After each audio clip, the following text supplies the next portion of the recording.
Good morning, everybody. Good morning, Darcy. Morning. Hello, welcome everybody. This is Jemima Godsall and Darcy Mata. We are here representing Theraexpressions Meditation, which is in Wyoming, and I am an ambassador for the Theraexpressions Meditation, where mental health matters. Darcy is my co-host, and we are here talking about mental health issues. Each week we talk about something different, and we're just coming from a place of camaraderie from friends, our own experience. We're not talking from a professional level, guys, to a point, so please just know that. There is a disclaimer down below. And also, more importantly, there is a 1-800 number there for suicide prevention. If you or anyone you know needs assistance or an ear or someone to talk to, there is always someone available. We're here to try and normalize the conversation around mental health issues and just make sure you know you're never alone. That's the main thing. Good morning, beautiful Darcy. Good morning, beautiful Jemima. How are you? Good, I'm okay. Yeah, today I thought we'd talk about self-forgiveness. Yes, Darcy and I were saying it's a loaded topic, so we may have to extend this another time. Big, huge.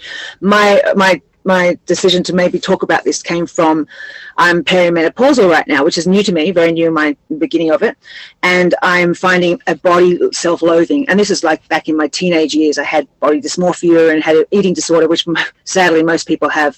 Most women particularly have had that, touched on that in their younger years. And it's tragic. Yeah, it's so destructive. And here I am at 48 years old, and I know it's not me because I've spent years. I'm a fitness instructor, for God's sake. I work out 3 times a day.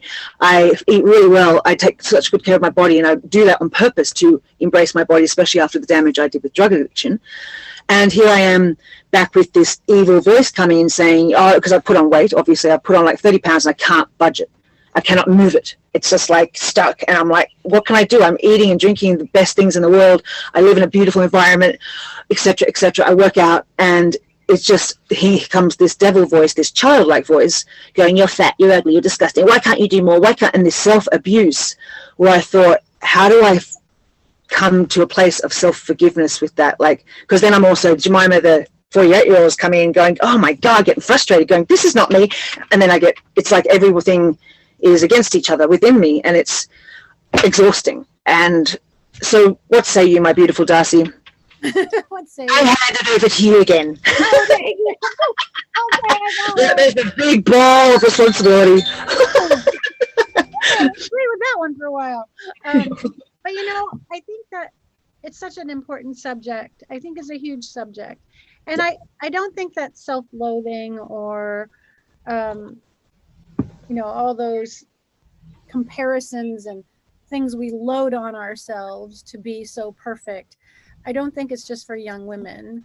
It's also for older women. And until you just embrace the idea of self-love, it is all a continuum of practicing self-love. We got to practice it because it ebbs and flows. It comes and goes. The media, whether you're looking at magazines, you're buying clothing, you're buying food, you're on social media, everything is about achieving this standard of beauty that is unreasonable. It is unreasonable. Our bodies are all different, and we're all at different stages of development continuously. We're under this impression that we're going to hit, 25. Our brains will finally be formed. Our bodies will be perfect, and we'll march forward into our future with everything set up. And it's a big lie. Yeah. It's a total big lie. And then, we reach our 50s where we start going through menopause. And men have menopause as well. And then our body shifts and changes again. And it does it for a lot of important reasons. There's a lot of reasons why your body holds on to weight. It's the metabolism is slowing down. It's also protecting itself, right? Because it doesn't metabolize food the same way. And so I think the big issue here is to learn to love who you are in this moment. Yeah. You're not going to be who you were at 20 or 30. You're a different person now. A lot of times I'll have weight loss clients, and they have unreasonable expectations, things that they want to achieve and come back to. Oh, I want to fit into this outfit again, or I want to be, I had this guy come to me. He was a boxer when he was a young man, and he wanted to go back to that boxer body, but he was, 58. And I'm going, you're going to have a boxer body at 60, not a boxer body at 30. You're a different body now. And so a lot of self-forgiveness goes back to self-love. And so the objective for us is to be our healthiest self, not our visual image of perfection or beauty or whatever it is. It's to be your healthiest self. Okay, with that, beautifully said. But with that, okay, not to stroke my own ego, maybe a little bit. Go ahead. I am probably at my healthiest consciously, and which is wonderful, because I know I'm in the industry of fitness, and so why then? And I'm also aware of the self-love thing. Also, well, I'm aware of the little voice that it's not my current state of being. Like, the little voice seems to be the 12-year-old who had the bulimia, who's like crazy and just I'm disgusted and all that sort of 12-year-old stuff. And not mean to disbar it like that. Like, don't mean to be just rude like that. But so why am I finding it such a struggle to befriend who I am now, especially knowing that I'm healthy? Like, I'm frustrated more because I am healthy and I can't budge 30 pounds, this surprising, shocking 30 pounds, which is like, what? And then it creates a whole ripple of effect with my relationships. So it's like actually affecting this lack of self-worth and self-love, I guess, or self-acceptance, is interfering with my self-love, and then it interferes with my relationships with, particularly my major relationship right now, and it's frustrating. It's like, and I am healthy, so what? And that's what I get frustrated about. I'm like going, how can I be so healthy and not? Yeah. So part of it is you want to go back. Yeah, I get it. You want to go back and say, okay, so if I'm a Pilates instructor, okay, who is my target audience? Am I going to be, targeting hard bodies? And those people in their 20s and those people in their 30s? Am I going to get into that hard body image, that gym rat 24/7?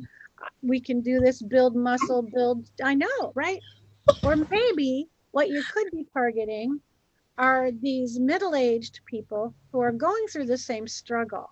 And you can start to say, look, let's find a way to get that body that you've got right there that's not particularly overweight, or maybe it is, and it's not necessarily going to be, you're not going to be necessarily a weightlifter, or maybe you will, it's this maybe, but let's start embracing who we are right now and exercising out of love for our bodies. And so you're going to have to change the image in your head of what a Pilates instructor is and who you were talking to, what your audience is. Again, you've got a lot in that profession. You've got a lot of comparisons, lot of comparison imagery, and all that young, youthful, spin class, work cool, workout clothes, beauty is hard body imagery is hard to work against. But imagery is sorry. That's what I'm saying. It's going to take your self-esteem intact and your belief in what you are doing and who you are, that you are on this right path, and that you look good right now. You're a survivor, and you were so thin you almost died, right, when you were a drug user. So now maybe your body needs this little extra padding. Maybe this is a self-protection mode. Maybe this is something that your body is saying it doesn't want to get rid of because it doesn't want to go back to that. It's a little snuggly. I think, I hear you. And I guess the thing is that trick, that switching the frame of mind to where I am now. Like I do, when you were talking about, how people think they want to go back to the 60 when I had the 20-year-old body. Yeah, I still think because of those years I lost from being on drugs, I still assume that I'm back there, and I'm not. Like I'm 48. I'm not 28 anymore, But also, so just when you were talking about the imagery, I feel these days that all these, what are they called? Screens, things where you can change how you look on screen, and yeah, the filters. Oh, the filters, my God, like Yeah. I'm glad I'm 48 or older, because if I was a kid, this how damaging. Like you see some of these things, they don't even look real, or if they look real, their real selves look nothing like the picture that's there. I mean, and how destructive. Like, what are we meant? Are we living up to things that are unreal? Like, and that just creates body dysmorphia, just eating disorders, depression, mental health issues. Like, what's going on? What is going on? Like, how do we change that? We can't change. It's happening.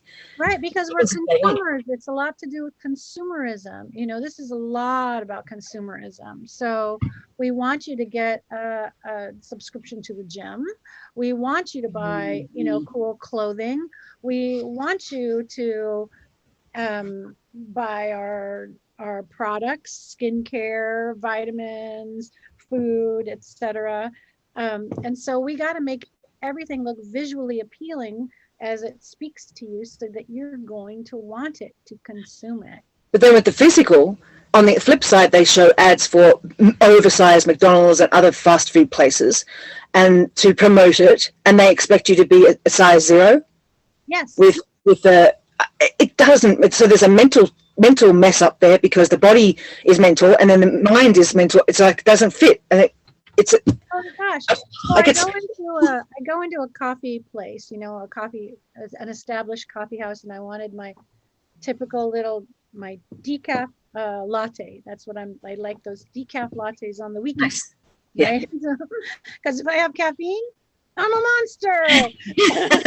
After menopause, caffeine makes me go crazy, especially coffee.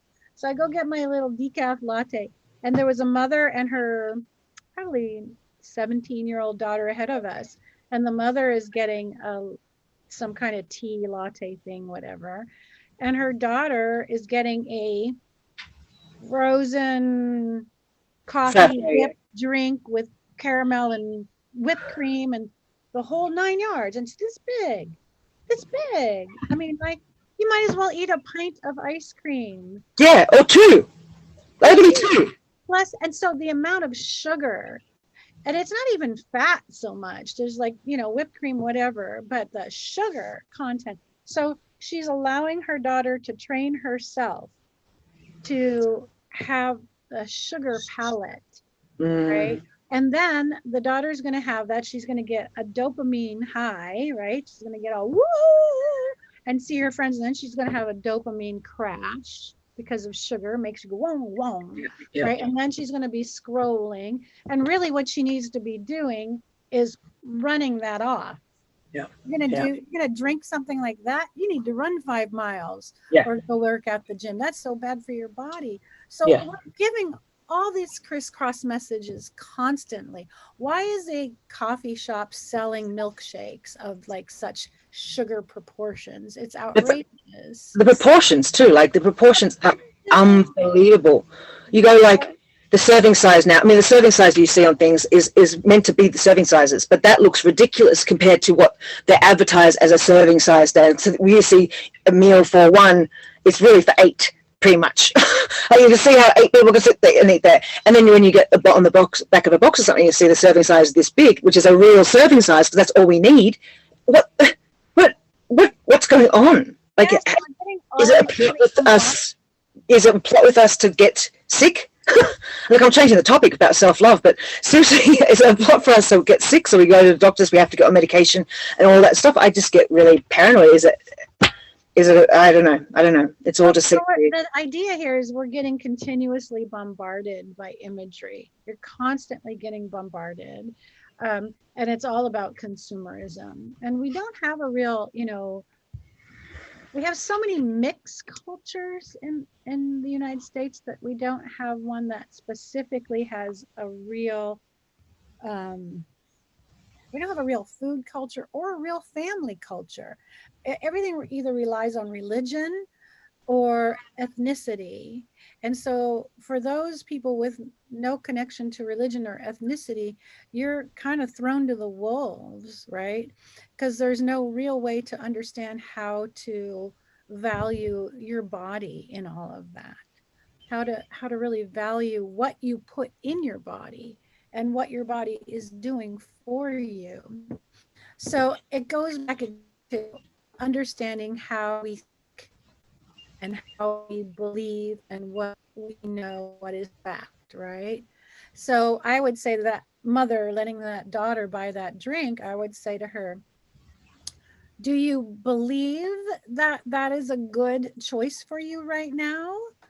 And can you tell me what are the facts to support that buying that drink? Right? And so that the person can actually start to choose what they're doing as opposed to being shoved it at them. Well, I really like the drink. Well, sure you do. Do you need to be controlled by your likes? Do you have to drink that because you like it? Mhm. Right? Would I deserve it? I worked really hard today. Is that the reward you want to give your body? Something that you worked really hard today, so now you're going to give it a toxic Yeah, yeah. poison? I mean, we don't know how to think anymore about ourselves. We don't know how to make a choice. Well, if you worked really hard today, what would be a great reward for your body? What would be a great reward for your mind? What can we do that's a great reward? But then, like, I mean, with the reward thing, coming back to self-forgiveness, Yes. I know that I will be naughty and have a treat sometimes as a reward, like stuff myself silly with something naughty. And then I have to practice self-forgiveness because it's like, I know I've damaged my body. But So I would get rid of the word naughty. I would get rid of the word naughty. It's not really naughty. That's an old idea. but you don't know what I eat. I'm just joking. I know, oops. No, just joking, guys. Just joking. Family friendly. Yeah. I'm saying, so get rid of the word naughty. And then when so let's say you decide, I worked out really good. I really want something sweet. What are my choices right now? What are my choices and how much of it? And then you start working with that. You say, okay, I really want chocolate, or I really want a cookie. Okay, have a chocolate cookie, or have a chocolate or a cookie, one or the other. You don't need to go get the giant cookies. You never seen a giant cookie, right? Yeah. You don't need to go get those that are loaded with chocolate. They're huge. Or you can, and maybe have half of it now and half of it later. You can go get, what are those, like, maybe you like chocolate M&Ms, or maybe you like almond M&Ms or something. You don't have to eat the whole super bag fun size. Yes, I do. What do you mean? Isn't it meant for me? Right. That's my size. That's me. Yeah. You can portion it out. And when you do, you eat with mindfulness. Here comes the mindfulness. You taste it. Don't chung, chung, chung, chung, chung, so you don't taste it. You put one in your mouth and say, oh, I love that taste. Put another one in your mouth. I love that taste. Okay, I've had 5. I've tasted it. I'm feeling that sugar high. I'm good. Do I really need the rest of the bag? Can I save it for later? You've got to slow it down. Slow down your process. Do you think mindfulness is part of self-forgiveness with something like that? Because as you're eating and you really appreciate things, you can sort of just say you feel bad about going, oh, I shouldn't have this chocolate, but you're still eating it. But if you put mindfulness into it and you appreciate what it is, and then you kind of forgive yourself for doing it, but you also appreciate the worth of it, and you may stop because you're mindful about it and you don't need any more. Do you think that's sort of what as a team? Exactly. Yeah. So, okay, so you say, oh, I want something naughty. Okay, so you're setting yourself up right there. Right? Yeah. I'm naughty, I'm bad. Oh no. And then I'm going to eat with shame. I'm naughty, I'm bad. I got to hide it. True. Yeah, I'm in shameful mode. Now I finished the whole bag. Now I feel disgusting and I hate myself. Right? Yeah. Right. So you just create a whole cycle. So it kind of embrace. Last night. How do you know this ritual? Yeah, anyway. Yeah, I know, sadly. I know it's sad how common it is. Like, that's funny. We both relate. I'm by myself, like, oh, there's a little ice cream left. That's my downfall in the refrigerator. I cannot buy ice cream and put it in my refrigerator because Me neither. So last night I said, I was so tired last night. Bless and you. I finally took care of everything. And I said, I knew there was ice cream in the refrigerator. I said, Darcy, love yourself and give yourself a good dinner first. And then you can have your ice cream. Do not eat your ice cream for dinner, which I've done. I've eaten ice cream, then I don't want anything else, right? Yeah. So let's have our good dinner first, just like you would if you were your own kid. Say, we'll have our treats after we eat our protein, right? So let's have a really nice dinner. So I set up a really simple summer dinner. I had cold potato and cauliflower soup that I had made, Nice. little chives on top. I had carrots with hummus. Mm. I had some melon, and I had some little slices of salami and cheese, which is really rare because I don't eat pork, but I had Yeah. salami. I said, I think I'm going to have some salami. So I forgive myself. Okay, I generally don't have salami. I don't eat it that much. I have a real problem with the meat Yeah. industry, but whatever. We won't go there. So I'm like, I'm just going to bless it, let myself have it. So it was carrots, potato soup, melon, oh, tomatoes, nice fresh garden picked tomatoes. Um, Beautiful. and it was nice and simple. And I ate very slowly outside, watched the squirrels until the wind got so bad I had to move inside, slowed it down. And once I was finished with my dinner, and I couldn't chew another freaking carrot if I tried, right? Yeah. And then I waited for a little bit, and then I went and got my ice cream. And I got a smaller amount, and I ate it really slowly. And I was full. I didn't need any more. Mm. So that little portion tasted great. Yeah. Yeah. Was all that I need. And I didn't walk away feeling sick from my dinner. I didn't walk away being angry at myself for eating ice cream. It was okay. It was in my parameters. And then I didn't need any other sugar. A lot of times we go to sugar because our blood sugar is low. But if we do it with shame, Yeah. say this is naughty, then we're setting ourselves up. And then it's harder for the self-forgiveness. Because then we get in the loop. Well, damn, I did that last night. Damn, I keep doing this. Damn, what's wrong with you? Damn, you're ugly. Damn, you're fat. And we just keep, hitting ourselves with it. So, And then too, you want to go eat more of what you're bad at because you've fucked it up already. You say, I already screwed it up. I'll just screw it up some more, right? If you haven't already finished it, then finish it. Yeah, it's a challenging thing, especially as an adult, where I find where I'm finding my childhood reaction to food and my weight gain coming in. It's a really interesting perspective because I haven't had this. I mean, especially I was like for so many years I was close to death, anorexic sort of thing with drugs. So it's totally different experience and understanding the body. But I don't know. So I mean, guys, this is a self-forgiveness topic over like body sort of image, but there's so many different ways we can talk about self-forgiveness. But Das, on that note, would you have? Yes, my love. Yes, you want something? One more thing. So as to self-forgiveness, it starts before your action. So before you start, eating inappropriately or getting in your loop thinking, start with your self-forgiveness. Start with talking, what did I do great today? One thing that I did great today, maybe two things I did great today. Acknowledge what you did great today. You did great by showing up on time or doing your actual workout or completing a task or helping a neighbor, or what did you do great today? Always start there. That's what I did great today. And I did those things to show my greatness because I love myself and my body. And now I'm going to slow down and feed it nourishing foods and drinks because my body needs me to take care of it in whatever shape or form it is today.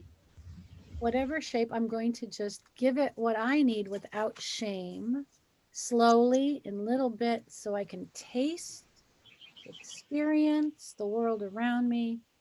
And that way I can find myself in the world as opposed to shaming myself out of the world. Yeah. Starting with self-forgiveness, especially if you're aware, like which I am practicing awareness now. I have to say, my cat and my man love my belly, so hey, whatever. I'm like, no, stop! Little comfy tummy. Oh my god, both of them are squeezing my tummy. Oh, get off! Anyway, Das, I see you with cards. Are you flicking your cards around? Yes, I am. Beautiful. So what should we do with the cards in relation to just collective energy of self-care? I think stick with self-forgiveness. Self-forgiveness. I meant self-forgiveness. Part of self-care. Yeah, sorry. I meant to say self-forgiveness. Sorry. Yeah. Beautiful. And I mean, self-care goes with self-forgiveness. Yeah. Absolutely. You can't It's really. amazing how mean we can be to ourselves, isn't it, though? Like, just, it's so sad, guys. We all need to lighten up on each other. We just got to stop. I mean, I would never hear my voice sometimes, and never do that to someone else. Like, I'd probably be put in jail. You know what I mean? Not to laugh. Like, I have to laugh because it's an awareness of, like, why, you know, let's be gentle with each other and with ourselves, I should say, and just rise up and love. I know it's hard sometimes to love yourself, Absolutely. but you know, I think you got to look at yourself as I think you have to live looking at yourself through your inner child, right? Like when I talk to myself about my dinner, I say, right, how would you feed yourself if you were a kid right now? Because, you know, as adults, we think, oh, I can make my own decision. I know right from wrong, good from bad. I can eat ice cream for dinner tonight. I'm an adult. No one has to tell me I can't. I can eat that bag of M&Ms. I can go without sleep for 3 days. I can, you know, power through this, and I can do that. If you were your own child, what would you say to your child? You would say, you need sleep. You need to take care of your body, your mind. You know what I mean? We don't do it. Very true. So today I decided to pull the medicine cards. Sorry, what was that? I just missed what you said. Sorry, I decided to pull the medicine cards. Oh, beautiful. Oh, perfect. Perfect. Medicine cards by Jamie Sams and David Carson. They've been around a long time. So if you haven't explored them, I suggest you do. Beautiful. And I don't know anything about this card. I've never picked this one. This one's called the grouse. The what? It's a grouse. Oh, wow. Okay. I don't know that. I don't know what grouse represents, but let's find out. Grouse of the sacred spiral leading us on to teach the everlasting height where we can live as one. Grouse Grouse once flocked in abundance throughout North America, but now even on the plains where these birds were so plentiful, there is an absence of them. And many plain Indian tribes dance the grouse dance to honor these birds. The movement of the dance follows a spiral, which is the ancient symbol of birth and rebirth, the ribbed tunnel of eternal return. The sacred spiral is also one of the oldest known symbols for personal power. When you think of grouse medicine, visualize a whirlpool or even a tornado, for the sacred spiral will take you to the center. The spiral is a metaphor for personal vision and enlightenment. Many initiates on vision quests, which is what I believe that you are on still, Jemima, paint spirals on their bodies and believe that the great mystery will favor them with visions of power and purpose because of this symbol. The winged dervishes of certain Sufi orders are masters of the spiral dance and can transcend to higher states of awareness through the repetition of the sacred movement. It is said that dervishes can travel to the center of the spiral and return with any magical power they choose.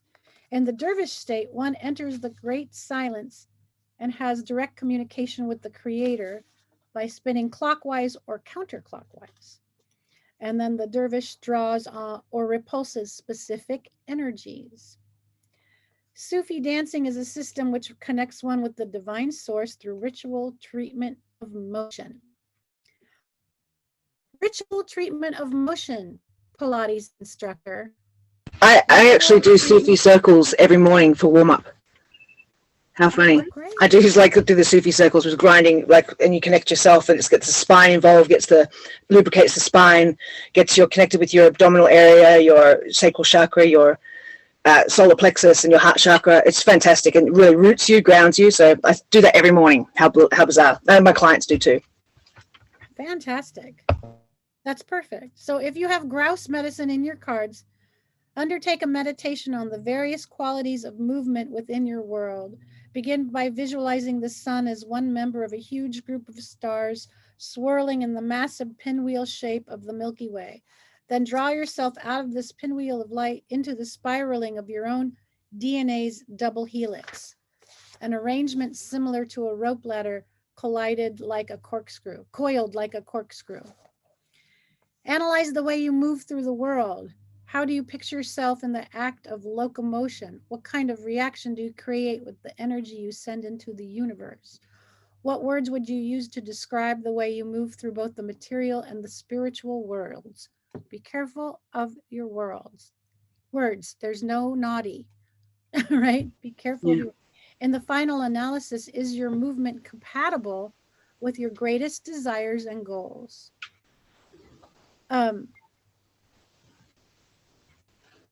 Grouse medicine is an invitation to dance.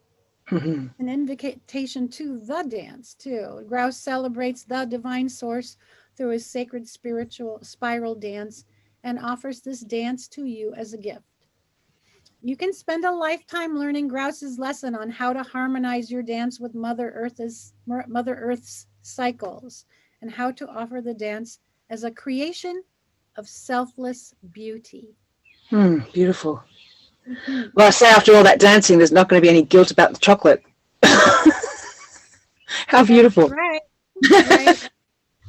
Oh, okay. So drawing the grouse medicine in the reverse, which is what we did, so a dissipation of energy and a lack of control and discipline. So find your discipline. Oh, yeah. Dancing or walking back in touch with the earth. So do some earth connection spiraling. Do your spiral work and connect yourself back to the earth with it. Bring that earth energy back up into your body and send it back through. And get yourself grounded. Always work to ground yourself. And that will help you love who you are and where you are. Because where you are right now is perfect. Yeah, I know. What a gift. Hey, what a gift. Right in the middle of in a bowl of mountains surrounded by Mother Nature in the desert. Can't get more true and grounded than that. Right. Yeah. You can look at all that sugar stuff as just an extension of that addiction, old personality. Yeah. And then you can talk to your body and say, I am willing to release and let go. I don't need to hold on in any form. I am willing to release and let go. And you can start to make your statement of intention before you start your exercise. All right, I'll put it to practice. I will get anything off this belly. No, just joking. I will. It's I believe that this change is amazing. I'm very excited to watch this change sober and see how incredible we are as a species and humans as we are now, what we can do with our bodies, minds and spirits, and how we can change anything. We have the power of our mind. We're conscious and we are aware, and we take our time to care for ourselves, Right. Let's talk about forgiveness next week also, right? Yeah. Because then after menopause, there comes the really fun thing of hitting 60. Yeah. Yay. Bless you. And my man can tell you about that, and you. Oh, and I'm 48. I've got 12 years, guys. Give me a break. All right. I love you guys. I love you so much. Bless you. Take care, everyone. But I forgot we were talking to everyone. Hello. Make sure you don't forget to like, share, subscribe, and we love you. Peace out. Have a wonderful weekend. Thank you, Darcy. You're amazing. Thank you. Right, Bye. I'm just going to get this off. Sorry, there's something on my screen. Okay. Bye-bye.